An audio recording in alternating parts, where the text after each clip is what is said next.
The income statement is one of those storytelling things that will give you a bit more insight into the financial statements if you know what to look for. And so in this video, I'll elaborate a bit more on what to look for and how to extract the story from the income statement.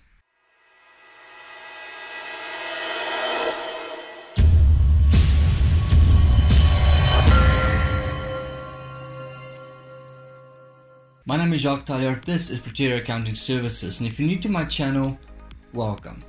Please consider subscribing. On this channel you would usually, on a Friday morning, unfortunately this week due to load shedding I wasn't able to upload that, but usually on a Friday morning around 8 o'clock you would find a new educational video based on accounting, tax and how to run a business within South Africa. And in this video is one of those where I explain a bit more as to the components of what is an income statement, of the financial statements, which is something that a lot of companies typically ignore. The information contained within your financial statements are vital, as explained in this video. So what is the income statement? The income statement, there's 5 things that you should know about an income statement. Firstly, it's a statement for a period of time. It tells a story of what happened for a period. Now usually that period is a month, 6 months, a quarter or a year. And every income statement follow the same basic formula. They start with income, they deduct expenses, and they then give your profit. Now your profit is what's usually considered to be the bottom line, and it's usually found on the bottom line. That's why you will hear the term what is the bottom line when people are considering financial statement positions. And to get the bottom line, they'd go to the income statement.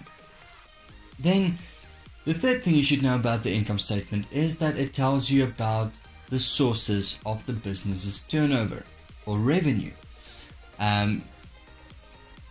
By analyzing the income statement, and if the income statement is detailed, it will tell you where the business sales and turnover comes from. It will also, number 4, tell you the categories and the larger classes of expenses. This will tell you where the company is putting their money. Then usually an income statement have a year-on-year comparison, so it will tell you what the difference was between last year and this year, between last month and this month, and that will then show you movement. Positive movement in turnover is a good thing. Negative movement in expenses is not necessarily a good thing. So it will tell you that year on year, and those are the 5 things you should know about an income statement. But an income statement, if you know where to look and how to look, will also tell you a couple of other aspects. Your gross profit percentage. Now that's a basic formula. It's literally your gross profit amount divided by your turnover, and that gives you gross profit percentage. Now your gross profit margin is slightly different. It's your gross profit divided by cost of sales. Now your gross profit margin is basically the percentage you add on top of your cost of sales, which will then give you your sales price, and this will then tell you how much of your turnover is as a result of cost of sales, and that's something that can be controlled by the company itself. Then it will also tell you your net profit percentage, which is the bottom line divided by turnover. It's your net profit after tax, your final profit divided by turnover. And why do you want that? Because you want to have an idea of how much your company is profitable, how it's geared financially or operationally, and as such you want to know if there's a 1 rand increase in turnover, what is that increase in profit likely going to be. Then you will get your earnings before interest, depreciation, tax and amortization, or EBITDA, or EBITDA, as some people call it. Now, the reason why EBITDA is important is because a lot of people consider interest, tax, depreciation and amortization as noise aspects. So your EBITDA literally means it's your earnings less your expenses, excluding it's basically your profit excluding the effect of interest, tax, depreciation and amortization might have on that, because those aspects, interest has to do with the company's financial liabilities, depreciation has to do with the company's assets, tax has to do with the company's profit, and amortization has to do with non-current assets or intangible assets, and in some cases even tangible assets that are amortized, sometimes even stock. So the earnings before interest, well, EBITDA, usually tells you how much the company earns, and the EBITDA is used on a number, or EBIT at least, earnings before interest and tax, is usually used in a number of ratio calculations. One of them being your operating leverage, another one being your profitability ratio, and another one even has to do with your break-even point. So let's go over a couple of those ratios that I've mentioned. But before we can get to the ratios, we need to understand the concept of contribution. Now, a contribution is how much the sale of a certain topic would contribute to the covering of certain fixed costs. For example, let's say you're renting a warehouse. How many units do you have to sell, or how much is every unit that you are selling contributing to settling the rent of the warehouse? And that's where your contribution comes from. The formula for that is sales less your variable costs. Now, your variable costs are costs that differ per each unit sold. So it's often cost of sales, and cost of sales is a very good example of a variable cost. But bear in mind that there are certain aspects that are included in cost of sales that's not necessarily a variable cost, such as an allocated portion of a fixed cost, such as labor or water and electricity. Water and electricity can be variable, but there is a fixed aspect. It gets technical, but your contribution is literally sales less variable costs. That gives you contribution.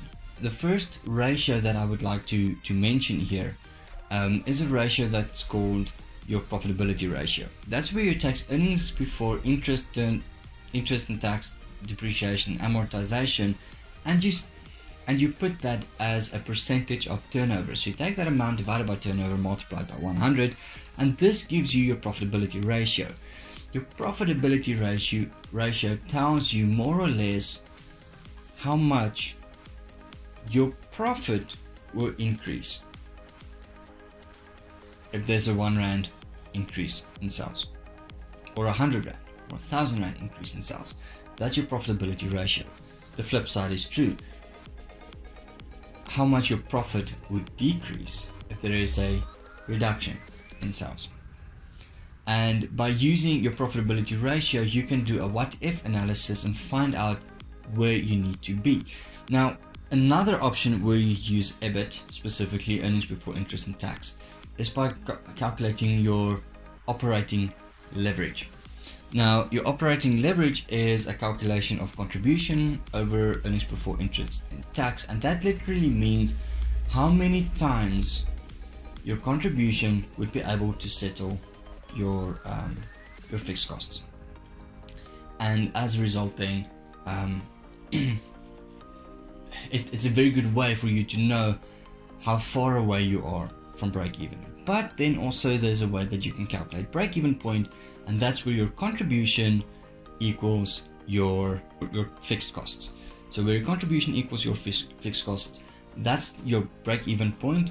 And if you know what your contribution margin is, or your gross profit margin is, then or your gross profit percentage is, you can calculate your sales value, and that will then give you a gross profit point of sales value. So those are a couple of ratios that's important to know about an income statement. But wait, there's more. Some things that, or some questions that comes up from looking at the income statement, especially on a year-on-year analysis, is that, is the company's turnover growing fast enough to make this company an attractive investment? Remember, a company eventually needs to be sold either to a private investor or listed on the stock market. And if the company's profit is growing to such an, or turnovers and revenues are growing to such an extent that it's a profitable investment, that's a good thing. Are revenues growing so fast that your credibility will be questioned? There's a saying that too much of a good thing is not necessarily that good. And if your revenue growth is too fast, is it sustainable? And is it accurate? And that's what this sentence means.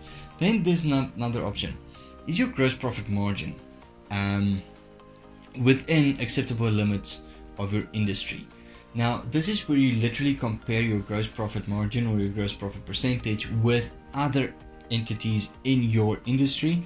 And if your gross profit margin is slightly below, why is that? If it's higher, why is that? Are you underpricing yourself? Are you overpricing yourself? Do people pay a higher premium because you have a higher quality product, or are you making your money out of a bulk product, and as such then you're making money out of volumes and quality is not necessarily such a good thing, which is why you have a lower cost? Those kinds of questions are involved with your gross profit margin. Then you're taking a look at other expenses within your company, and are they within your industry averages? Do they fall within? How do they compare? Again, if you have too much of an expenses, you might be wasteful and having fruitless expenses. And if you have, if your expenses are below, you might be running the risk that your long-term financial benefits or your long-term financial implementation of your company and your long-term sustainability of your company's profit is not necessarily being met. Then, are your EBITDA over revenues and your net income over revenues within acceptable limits for your company? So very much the same thing as your gross profit, but now only using EBITDA as well as net profit. Again, how are these comparable to the industry? And those two ratios will tell you whether you are overcapitalized or undercapitalized based on your industry. Now bear in mind that if you do not necessarily meet the exact figures of the industry average, that is not a bad thing. It gives you a bit more insight about yourself. And the first step to nirvana is knowing thyself. So by getting this kind of information out of your income statement, you'll be able to see whether you have overcapitalized or undercapitalized. It's very important to compare with the industry, because comparisons with the industry might mean that if the industry is suffering and you're doing well, you might be doing something right. But if the industry is doing well and you're not doing something, and your company is not doing that well, then it might mean that you might have to relook at some things and work on your strategies. Then, is the first year of the company profitable? Now, bear in mind that most companies run at a loss for about at least the first 18 months before they start making profit. If the first year of the company is a loss, it's not necessarily a bad thing. However, that's an interesting note to take. If the company is profitable within the first year, it begs the question, are these turnover sales or growths sustainable? Then the last question that you can get out of this company is, will the company be able to dig itself out of a hole? Bear in mind that most companies run at a loss for the first year, maybe two. Does the financial statements show a significant enough increase in profit in order for the company to turn profitable? And that's some of the information that you can get out of your income statement. My name is Jacques Taljaard, this is Taljaard Accounting Services, and I hope you have a great weekend. Bye.